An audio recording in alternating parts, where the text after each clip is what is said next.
Ngereng. Kitabnya, kitabnya ada Mas Jawari ya? Masih. Oke.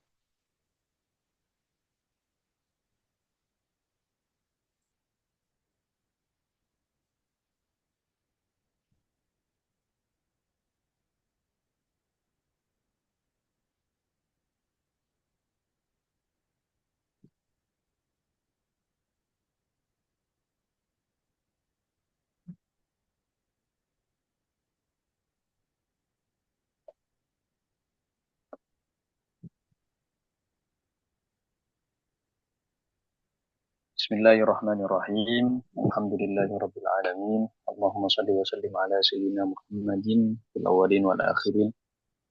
Shalli wa sallim ala sayyidina Muhammadin fi kulli waqtin wa shalli wa sallim ala sayyidina Muhammadin fil mala'il a'la ila yaumiddin. Allahumma shalli wa sallim ala sayyidina Muhammadin al-Fatih lima ughliq wal khatim lima sabaq. Nasiril haqqi bil haqqi wal hadi ila siratikal mustaqim.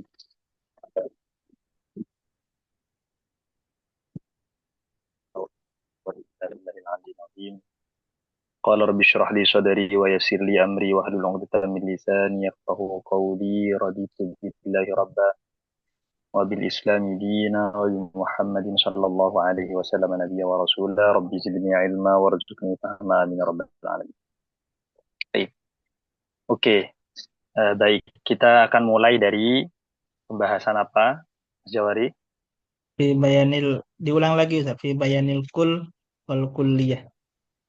Dan terakhir di Di situ Bayanil hanya. Kul. Oh ya, kemarin terakhir kita sampai pada pembahasan faslun fi bayanil kul wal kulliyah wal juz wal juz'iyah. Sedikit kita ulang bahwasanya ulama mantik punya sekian istilah yang mirip-mirip sebagaimana ulama-ulama yang lain. Tuh, kalau kita di nahwu yang pernah belajar nahwu, di nahwu kita menemukan istilah mufrad. Istilah mufrad di dalam nahwu itu tidak hanya punya satu makna, tapi punya beberapa makna. Jadi istilahnya mirip, tapi punya makna yang berbeda. Ada mufrad yang lawannya murakkab, ada mufrad yang lawannya jamak dan tasniyah, ada mufrad yang lawannya syibhul jumlah dan jumlah, kemudian ada mufrad yang lawannya munada mudhaf. Jadi itu di nahwu kita menemukan istilah-istilah ini. Nah, begitupun di dalam mantik. Di dalam mantik ada istilah yang mirip-mirip, tapi mereka memiliki makna yang berbeda. Maka dari itu, kenapa musannif di sini meletakkan fi bayanil kul wal kulliyah wal juz wal juz'iyah. Sebetulnya ini tidak butuh ya, tidak butuh sebetulnya. Karena kalau kita lihat di kitab-kitab mantik yang dia itu mantik khalis, murni mantik, tidak ada campuran ilmu lain yang dimasukkan. Ya, contohnya Isawuji, contohnya Syamsiyah, contohnya Tahdib, contohnya dan seterusnya. Jadi tidak ada bab ini, artinya bab ini tidak dibuat sebagai bab khusus. Jadi gitu. Ini hanya terjadi di Sulam saja, karena Sulam ikut sebagaimana yang dulu-dulunya, yang kemarin-kemarinnya kita jelaskan bahwasanya pembahasan di dalam Sulam Munawwarah ini ikut kepada muqaddimah usul fikih yang dikarang oleh Allamah Ibnul Hajib di Mukhtasar Usul Fikihnya. Nah, jadi seperti itu.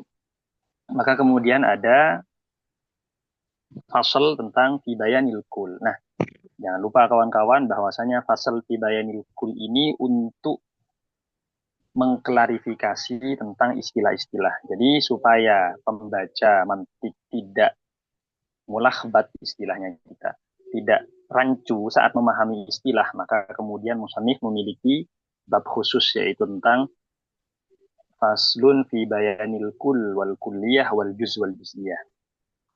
Nah, Berarti di mantik ada istilah kullun, ada istilah kulliyatun, ada istilah kulliyun. Nah, tiga itu, jangan lupa. Jadi ada istilah kullun, ada istilah kulliyun, ada istilah kulliyatun. Lawannya apa saja? Lawannya berarti ada istilah juz'un, ada istilah juz'iyun, ada istilah juz'iyatun. Jadi jangan lupa istilah tiga ini.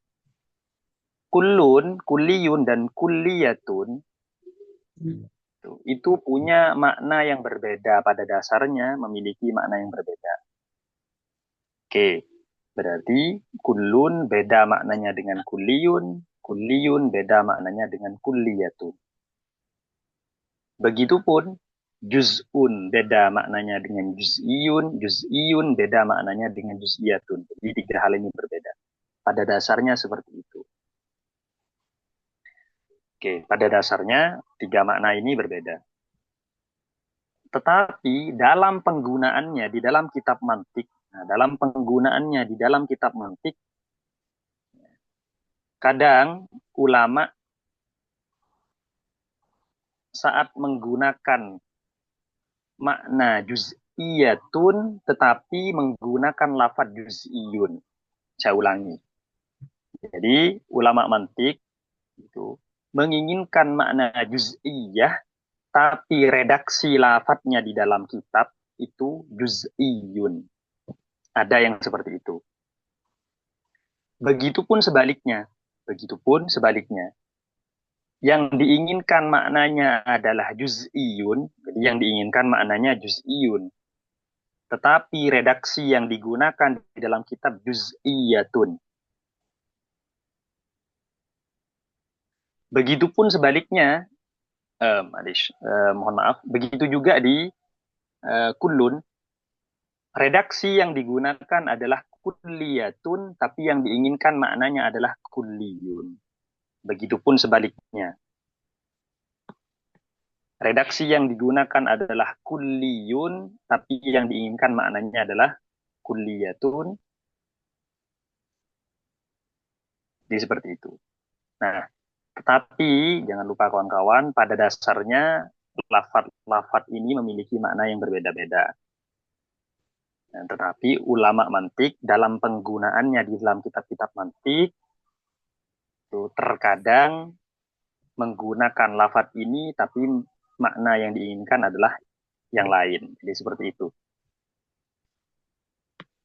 Baik, kita mulai dulu dengan makna dasar atau makna awal daripada kullun dan juz'un. Nah, ini kan lawan nih, ada kullun, ada juz'un.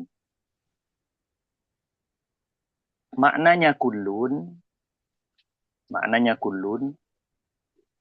itu maknanya adalah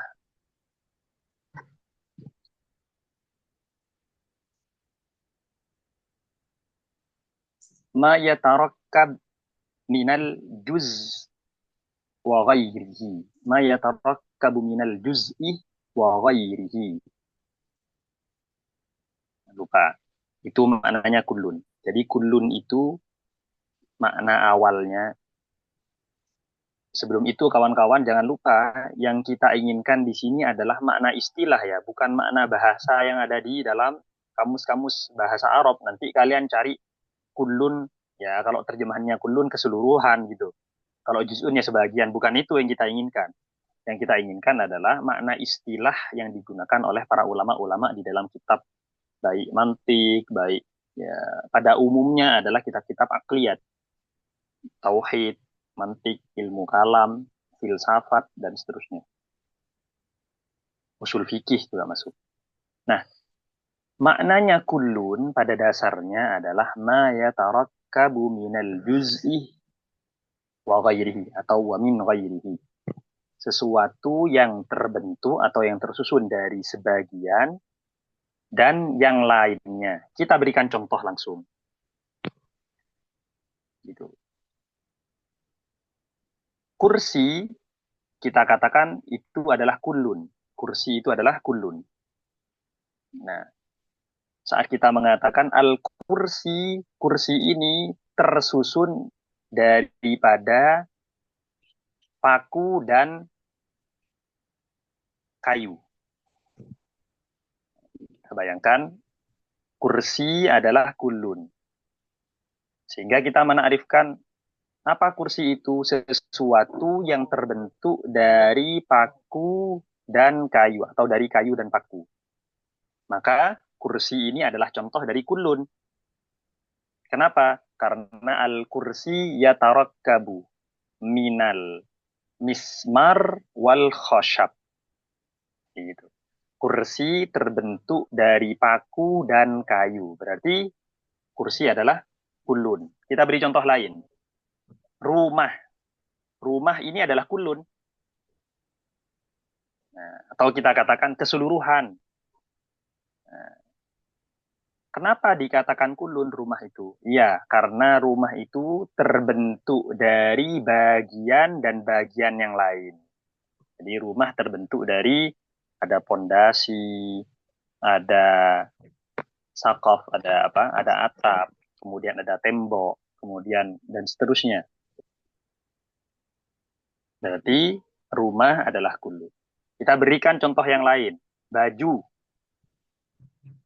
Baju. Baju kulun. Kenapa? Karena terbentuk dari bagian dan bagian yang lain. Apa bagian-bagiannya? Ada benang, itu. Kemudian ada kapas, dan seterusnya. Ada kain dan benang. Kita katakan seperti itu. Nah, begitu juga makanan, contohnya nasi goreng, kulun. Kenapa kok kulun? Ini kita memberikan contoh kulun ya. Kenapa kulun? Karena terbentuk dari nasi, bumbu, telur, dan seterusnya.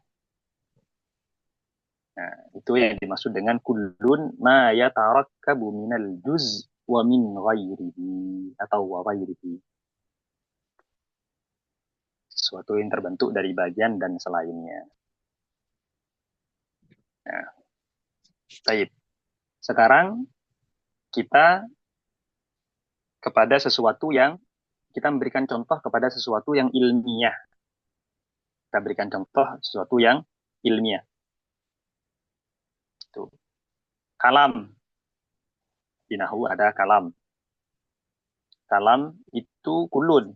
Kenapa? Karena dia bagian-bagiannya adalah kalimat, kalimat, kalimat menjadi kalam.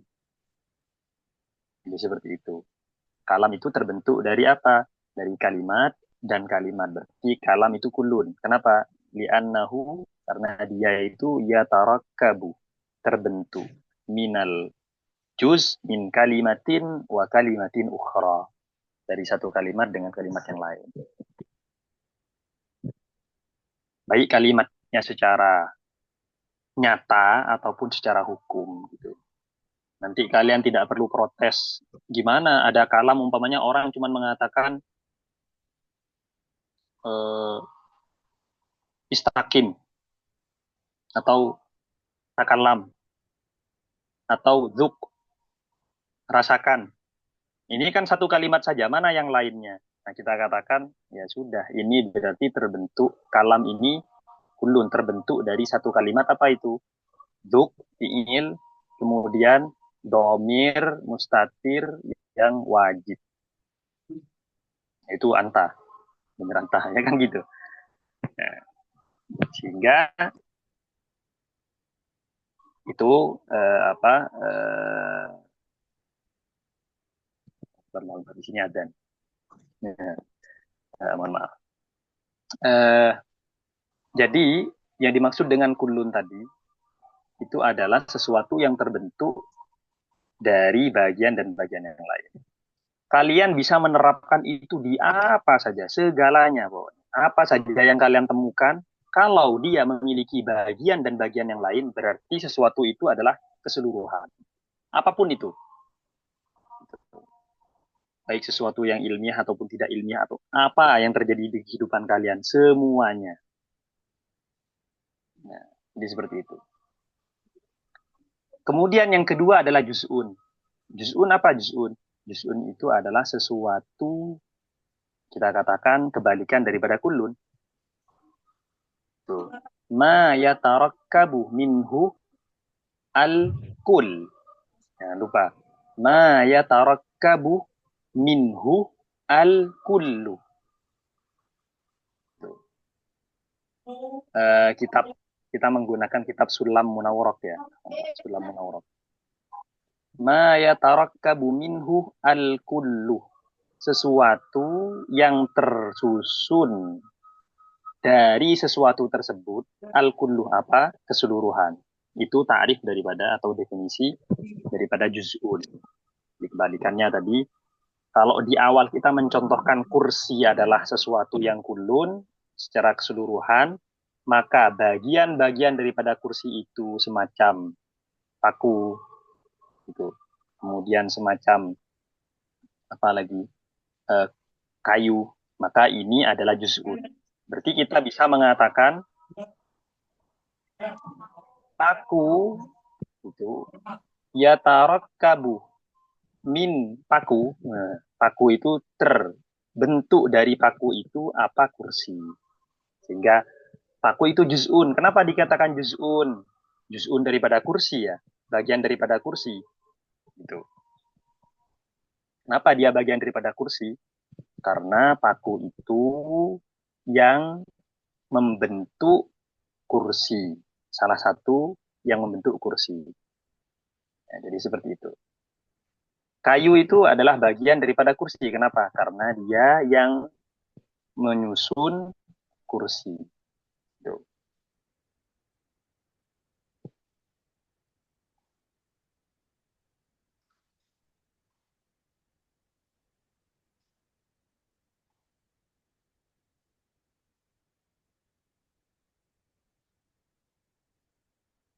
Halo?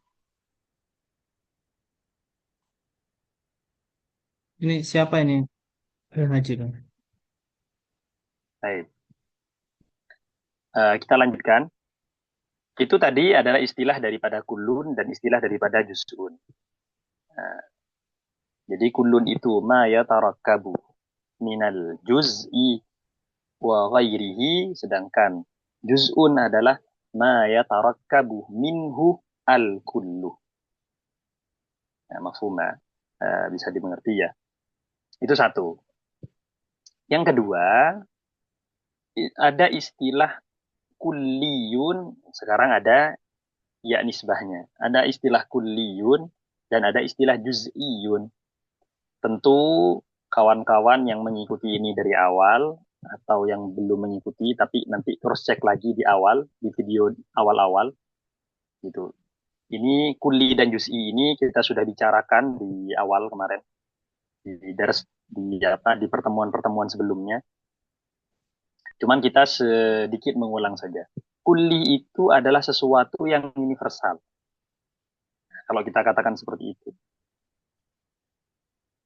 Sedangkan juz'i adalah sesuatu yang parsial, yang kecil, yang bagian. Gitu. Cuman tidak sebagaimana juz'un. Ya, kemungkinan karena bahasa kita atau saya yang tidak terlalu paham untuk membahasakannya bagaimana secara Indonesia. Cuman saya bisa menjelaskan itu begini. Kita ada manusia, ada manusia, ada manusia. Nah, manusia ini kulli, sesuatu yang universe. Gitu. Juz'inya apa? Juz'inya adalah Ridwan, Amar, Muhammad, Bakar, dan seterusnya. Itu adalah juz'inya. Oke. Secara definisi, gitu. Secara definisi, maka kulli itu adalah makna. Ingat-ingat kawan-kawan. Kulli itu fokus hanya pada makna. Gitu. Berarti bukan benda, bukan enggak. Kulli itu adalah makna daripada sesuatu. Gitu. Bukan benda, bukan lafaz, bukan. Kulli itu adalah makna. Dan ini kita sudah bicarakan kemarin. Juz'i itu juga sama, adalah makna. Tuh. Nah, sehingga apa definisinya? Kulli itu adalah ma la yamna'u tasawwuruhu min wuku'i syarikati fihi. Ma la yamna' tasawwuruhu min wuku'i syarikah. Itu. Kalau kita flashback ke dars atau ke pembahasan sebelumnya, itu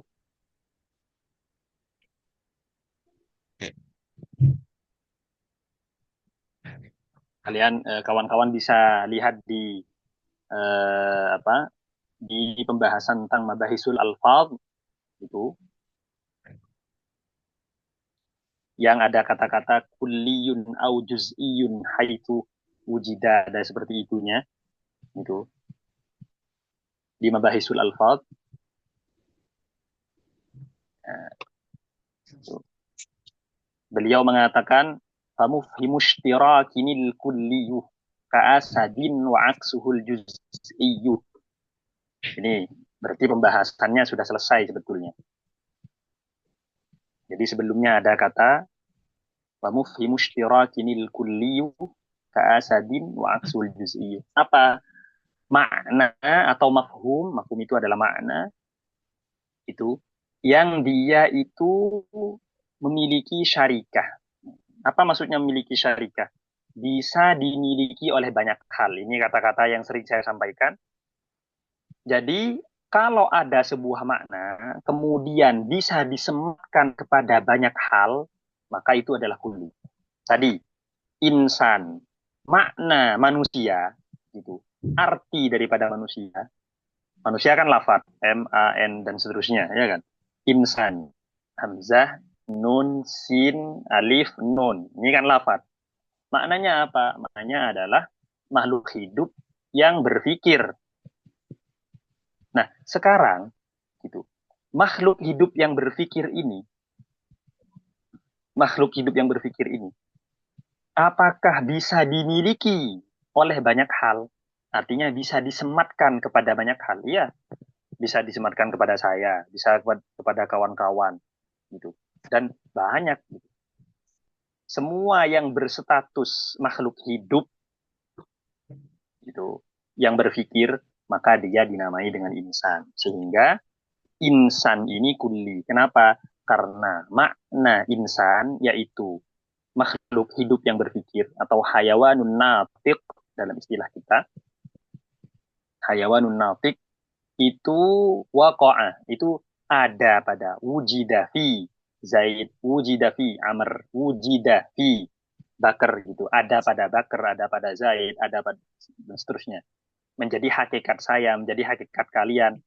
Oh, berarti makna makhluk hidup yang berpikir ini gitu bisa dimiliki oleh banyak hal.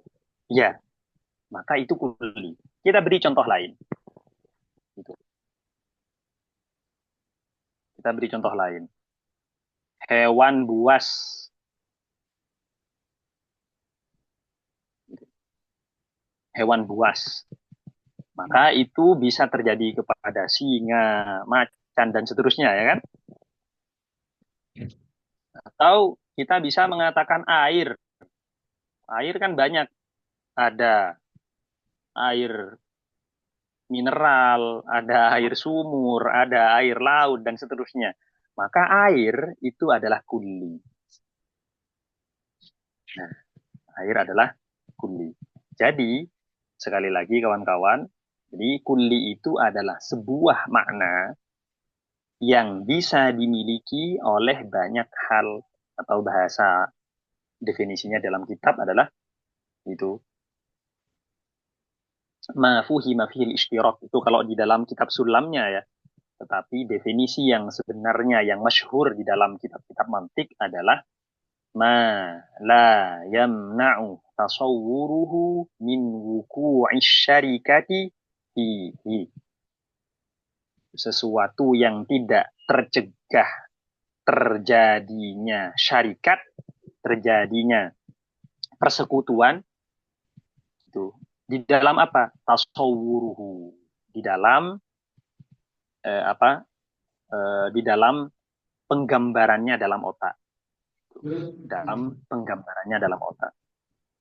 Jadi saat kita membayangkan makna insan itu, maka makna insan ini, sekali lagi saya katakan, tatkala kita membayangkan makna insan dalam otak kita, maka itu makna insan ini dimiliki oleh Zaid, ada pada Zaid, dimiliki oleh Bakar, ada pada Muhammad, ada pada dan seterusnya. Kemudian lawannya adalah juz'i, juz'i. Nah, sedangkan juz'i sesuatu yang tidak mungkin dimiliki oleh banyak hal. Nah, kemudian perlu digarisbawahi, banyak di dalam mantik itu lebih dari satu. Banyak di dalam mantik itu lebih daripada satu. Dua itu banyak. Sehingga kita bisa mengatakan ma ta'addad, sesuatu yang ma ta'addadah katsirun, sesuatu yang banyak, sesuatu yang berjumlah itu banyak. Jadi di akliyat, di pembahasan akliyat, sesuatu yang banyak, sesuatu yang lebih dari satu itu banyak. Itu. Nah, sesuatu kalau lebih dari satu itu berarti dia banyak, kasir. Nah, kita kembali lagi. Juz'i itu adalah lawan daripada kulli. Berarti dia hanya dimiliki oleh satu hal saja. Hanya dimiliki oleh satu hal saja. Saya beri contoh. Kalau tadi contohnya manusia. Sekarang juz'inya siapa juz'inya? Zaid. Itu. Zaid. Makna Zaid bukan lafadz Zaid. Jangan lupa, bukan lafadz Zaid. Makna Zaid berarti adalah seseorang dengan karakteristik tertentu. Seseorang dengan karakteristik tertentu. Itu. Ini makna yang ada pada Zaid ini tidak mungkin dimiliki oleh selain Zaid. Tidak mungkin dimiliki oleh selain Zaid. Kemudian muncul pertanyaan, nah, atau bahasanya ulama kita mengatakan musyakhisat atau syakhsiyat. Gitu. Karakteristik yang membuat dia menjadi Zaid dan berbeda dengan yang selain Zaid. Sekali lagi, bukan lafadz. Jangan fokus sama lafadz. Kalau lafadz Zaid, maka banyak orang yang menggunakannya. Zaid di alam semesta ini banyak sekali. Seperti lafadz Muhammad banyak sekali. Itu. Tapi itu makna Zaid itu yang di Indonesia ada, saya beri contoh, ada orang namanya Zaid, karakteristiknya tertentu, lahir di jam tertentu, gitu. Kemudian setelah itu fisiknya tertentu dan seterusnya. Ya. Maka ini kita katakan juz'i. Kita katakan juz'i. Kenapa? Karena musyakhisat tadi. Karena karakteristik ini tidak dimiliki oleh orang lain. Bagaimana? Kemudian muncul pertanyaan. Bagaimana kalau nanti terdapat orang yang mirip dengan Zaid, tidak hanya mirip, namanya juga Zaid, tanggal lahirnya sama, gitu. Orang tuanya sama, orang tuanya sama, orang tuanya sama, tanggal lahirnya sama, jam lahirnya pun sama. Bagaimana bisa jam lahirnya sama? Ya umpamanya orang tuanya saat melahirkan dia kembar gitu kan. Orang tuanya sama ibunya. Ayahnya sama.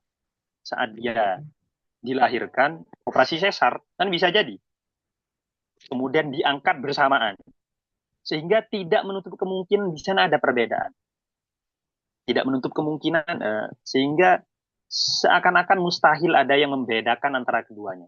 Jangan lupa, yang membedakan ini nanti yang menjadi musyakhisatnya, karakteristik tertentunya. Baik.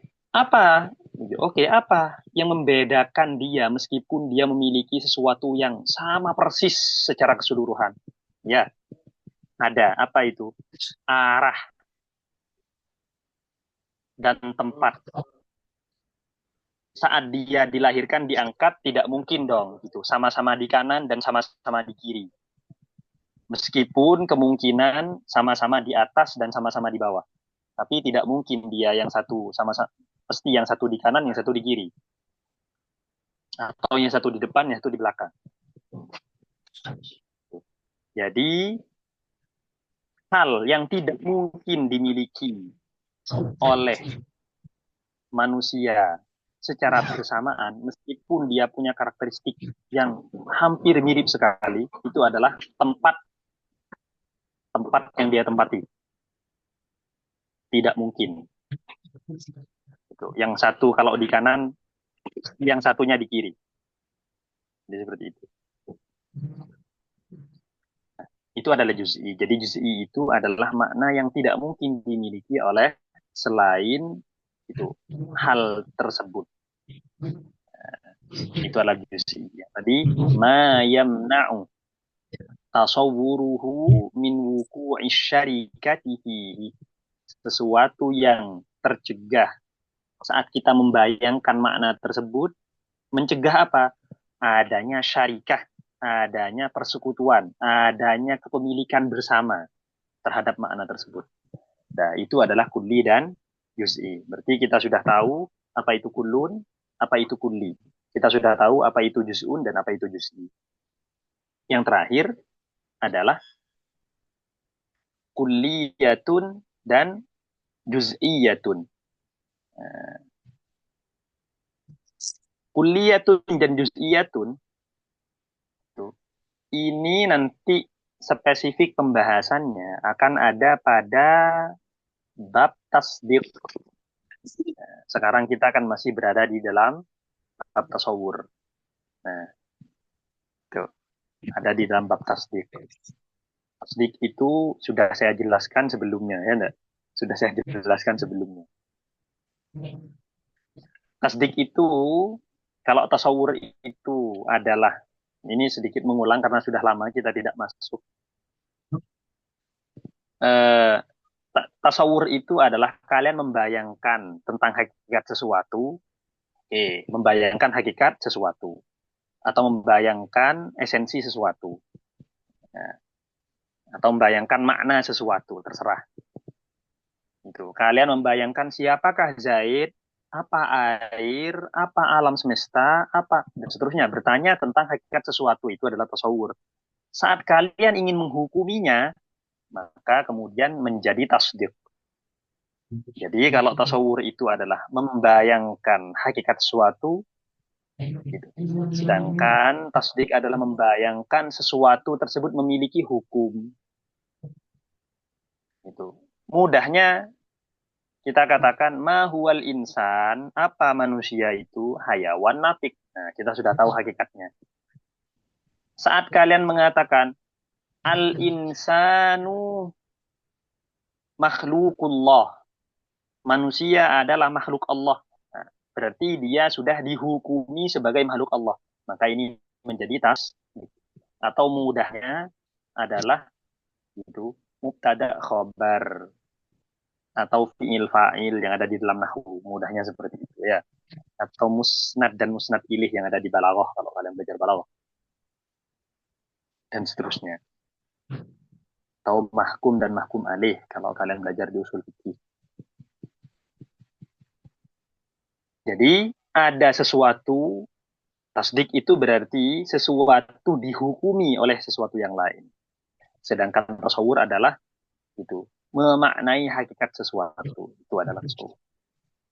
Nah, kulliyatun dan juz'iyatun ini pembahasan spesifiknya nanti akan ada di tasdik. Nah, pembahasan spesifiknya ada di tasdik.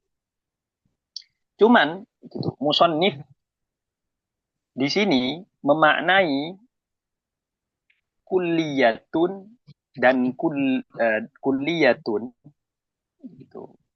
Dan juz'iyatun itu tidak sebagaimana yang ada di tasdik. Tidak sebagaimana yang ada di tasdik. Itu. Tapi memiliki makna yang lain. Nah, kita akan fokus kepada makna yang ada di sini saja. Begitu juga kullun yang akan ada di pembahasan ini tidak yang ada di kitab ya. Tidak sebagaimana yang saya jelaskan di awal. Kullun yang ada di pembahasan ini nantinya tidak sebagaimana itu penjelasan yang ada di awal nanti. Sebagaimana penjelasan saya yang di awal. Tapi memiliki makna yang berbeda. Ya. Jadi kawan-kawan ingat-ingat makna yang saya datangkan barusan itu adalah makna awal daripada penggunaan lafaz tersebut di dalam pelajaran akliyat atau di dalam pelajaran mantik atau tauhid.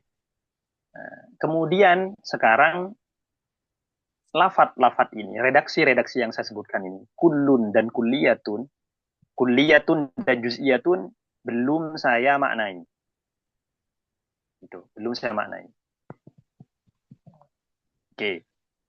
Kulliyatun, maknanya kulliyatun itu adalah kalian menghukumi sesuatu secara keseluruhan, itu maknanya kulliyah. Saya mengatakan kullul insan makhlukullah. Semua manusia itu adalah makhluknya Allah. Ada kullunnya kan, berarti tidak satu pun, berarti semuanya tanpa terkecuali. Itu berarti kulliyah. Itu. Kalian saat menghukumi sesuatu secara keseluruhan tanpa terkecuali, maka disebut dengan kulliyatun.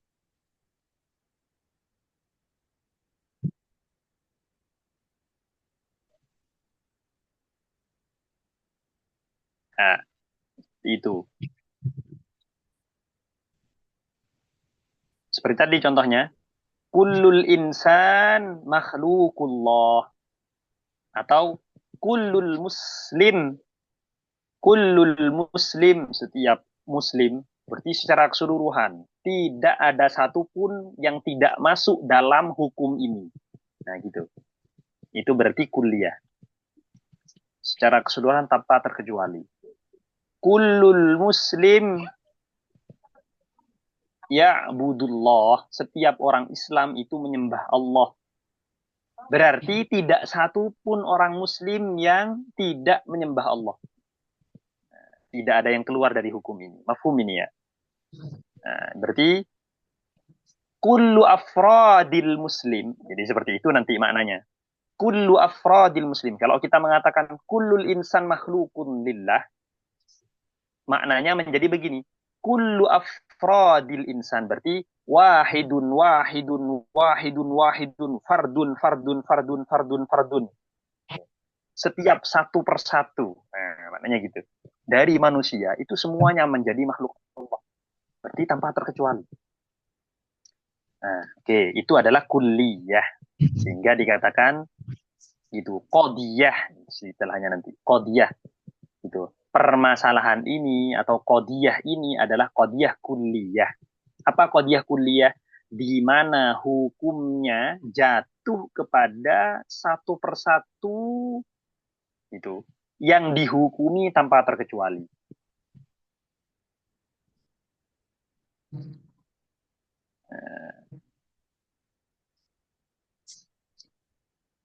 Sekarang yang juz'iyah. Kalau juz'iyah berarti menghukumi sebagian saja. Contoh, ba'dul insan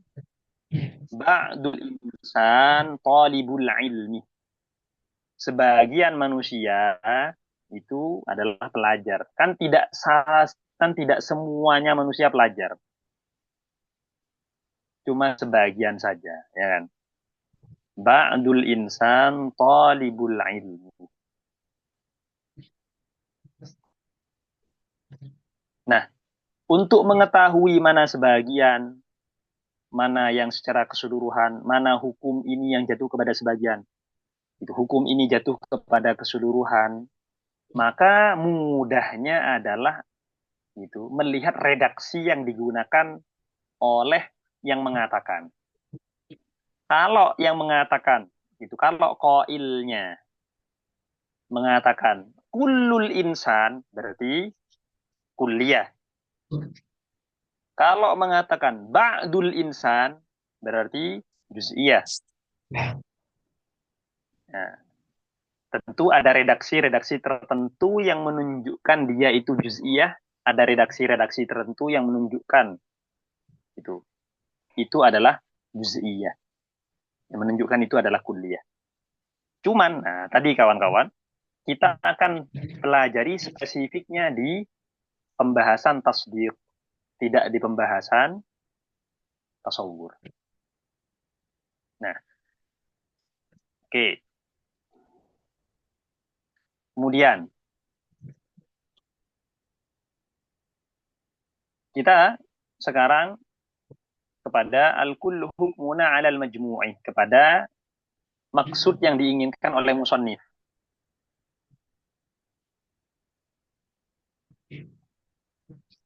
Gitu.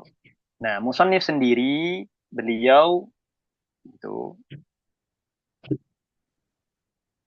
membawa pembahasan ini. Oke, kita akan selesai pada 17.30 ya, ntar lagi ya. Itu. Secara singkat saya akan katakan sebetulnya secara singkat saya katakan ada istilah kullun, al kullu hukmuna 'alal majmu'i gitu. Ka kullu dzaka laysa dza wuqu'in. Gitu. Wa haitsuma li kulli fardin hukima fa innahu kulliyatun qad ulima. Nah, sekarang pembahasan inti di dalam fasal ini hanya ada pada al-kulluh dan al-kulliyatuh. Tapi jangan lupa, ini sudah berbeda. Kalau tadi kulliyatun lawannya adalah juz'iyatun. Ini tidak. Al-kulluh lawannya adalah al-kulliyatuh. Nah, oh berarti maknanya akan berbeda ini. Ya, akan berbeda. Apa al-kulluh? Al-kulluh itu maknanya adalah menghukumi sesuatu kepada sebagian besar, jangan lupa. Bukan keseluruhan, tapi sebagian besar. Kalau saya katakan itu. Kalau saya katakan begini, kullul insan,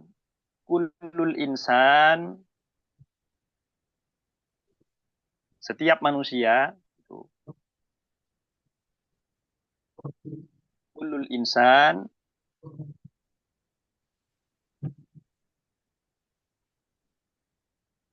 yamshi birrijlaini, berjalan dengan dua kaki. Duh. Bagaimana kalau ada manusia tapi dia tidak punya dua kaki? Nah, berarti sebagian besar. Bukan secara keseluruhan satu persatu tanpa terkecuali. Ini disebut dengan al-kullu. Sehingga beliau mengatakan al-kullu hukmuna 'alal majmu'. Majmu' itu sebagian besar.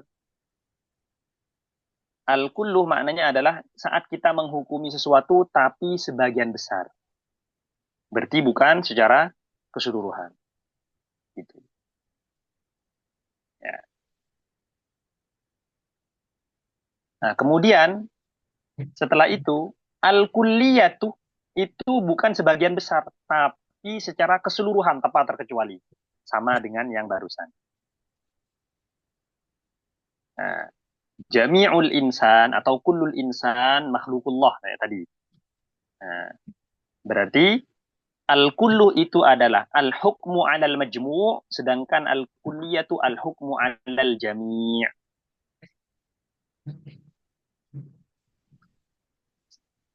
Itu yang pertama. Itu yang pertama. Nah, kemudian yang kedua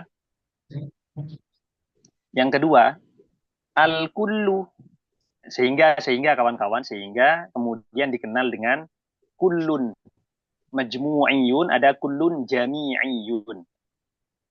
Kullun majmu'i yang mana? Menghukumi sebagian besar. Kullun jami'i yang mana?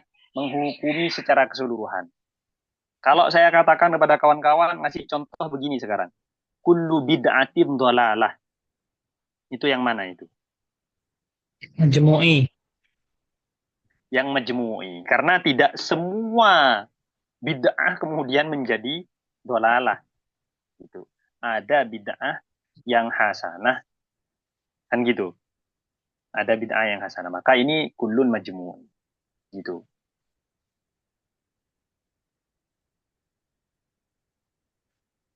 Nah, beda halnya dengan saya mengatakan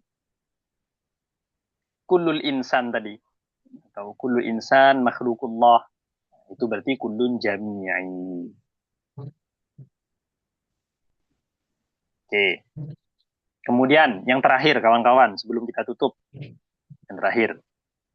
Nah, al-kullu itu juga memiliki makna menghukumi sesuatu gitu. Menghukumi sesuatu secara bersamaan. Nah, jangan lupa. Beda dengan yang tadi dong. Menghukumi sesuatu secara bersamaan.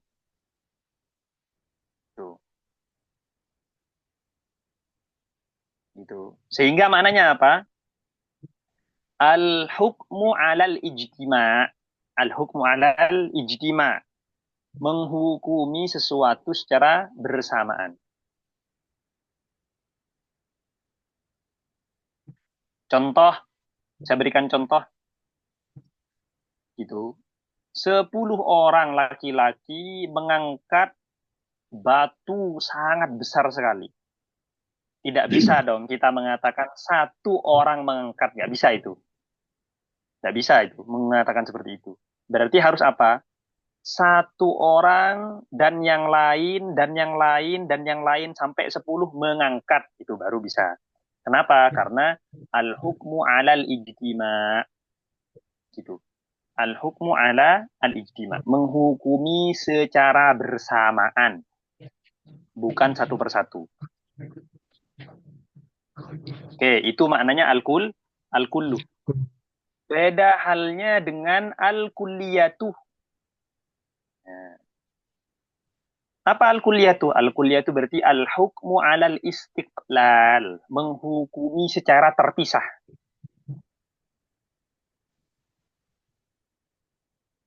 Kalau saya bilang 10 orang menulis pelajaran. Gitu.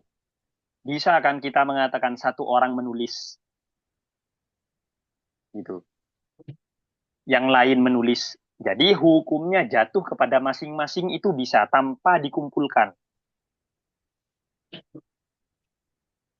Padahal tadi redaksinya kita samakan, ya enggak? Gitu. 10 orang mengangkat batu besar dengan 10 orang menulis pelajaran. Apa bedanya? Maka yang pertama, 10 orang 10 orang mengangkat batu besar, itu kalau kamu ingin menghukumi satu saja mengangkat, itu tidak bisa. Harus satu dan yang lain sampai 10 mengangkat. Beda halnya dengan 10 orang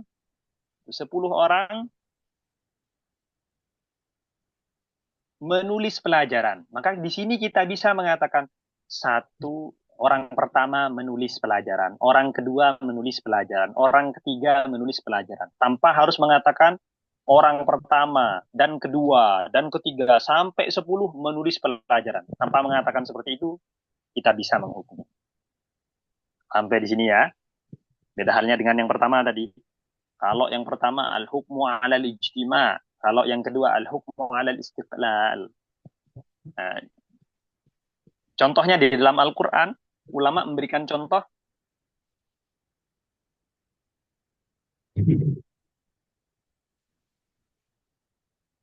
hmm,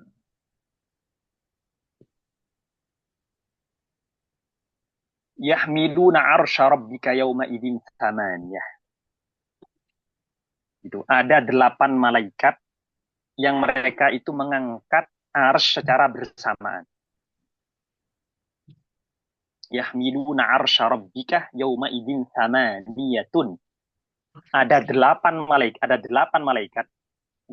malaikat yang mengangkat arsy-Nya Allah Subhanahu wa taala. Gitu. Nah, delapan ini al-hukmu alal ijtima, bukan alal istiqlal, bukan satu malaikat ngangkat arsy. Bukan gitu. Jadi malaikat pertama mengangkat arsy, malaikat kedua mengangkat arsy, malaikat ketiga mengangkat arsy. Tidak seperti itu bahasanya. Tetapi malaikat pertama dan kedua dan ketiga dan keempat sampai ke-8 secara bersamaan mengangkat arsy. Nah, ini disebut dengan apa? Al-hukmu alal ijtima. Wa yahmiluna arsya rabbika yawma idzin tsamaniyah. Jadi seperti itu kawan-kawan. Jadi al-kulluh tadi ada al-kullu alal majmu'i, ada al-kullu alal jami'i. Udah. Itu. Al-kullu alal jami'i ini yang kita sebut dengan kulliyatun. Kemudian yang kedua ada istilah al-kullu, yang dimaksud dengan kullu apa? Al-hukmu alal ijtima. Yang kedua al-kulliyatu al-hukmu alal istiqlal.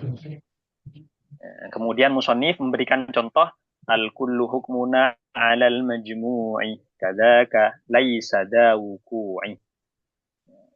Nanti insyaallah kita akan bahas pembahasan berikutnya tentang contoh itu.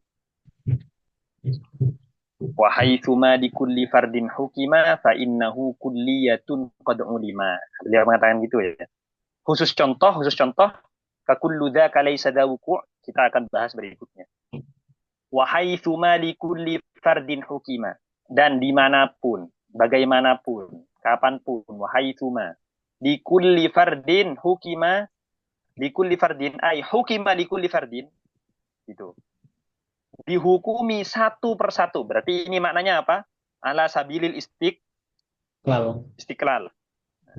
Kalau yang pertama al-kull hukmuna ala al-majmu' ala sabilil ijtima. Fa innahu kulliyatun, maka sesungguhnya yang ala sabilil istiqlal tadi li kulli fardin itu secara terpisah itu setiap satu persatu, fa innahu kulliyatun, maka sesungguhnya itu namanya adalah kulliyatun qad ulima, itu sungguh telah diketahui karena kita sudah belajar tadi. Itu. Terus apa terusannya Mas Jawari? Benar? Apa terusan baitnya? Wal hukmu lil ba'di huwal juz'iyyah wal juz'u ma'rifatuhu Nah, jaliyah. Nah, dan ini kita sudah tahu. Wal hukmu lil ba'di huwal juz'iyah, yang di awal kita katakan, kalian sambil kasih catatan gitu. Akan datang pembahasannya di bab tasdiq. Itu, dan menghukumi sebagian dinamai dengan juz'iyah. Wal hukmu lil ba'di ay li ba'dil afrad. Dan menghukumi sebagian gitu. Sebagian sesuatu, ya. Wal hukmu lil ba'di huwal juz'iyah, dinamai dengan juz'iyah. Contohnya barusan yang saya katakan, ba'dul insan talibul ilmi, sebagian manusia adalah talib ilmi. Itu. Wal juz'u, dan sedangkan istilah juz'un ma'rifatuhu jaliyatun, ta'rifnya atau definisinya jaliyatun wadihatun, jelas sekali. Apa juz'un tadi? Ma yatarakkabu minhu al-kullu. Nah, itu yang maksud dengan juz'un. Nah, saya rasa itu dulu, kawan-kawan. Insya Allah yang akan datang kita akan membahas spesifik contoh, yaitu kullu dzaka laisa dawuku. Contoh ini masuk kepada kullun atau masuk kepada kulliyatun. Yang mana? Wallahu ta'ala a'lam wa a'lam. Semoga apa yang kita pelajari bisa bermanfaat dan barokah. Amin. Fatihah.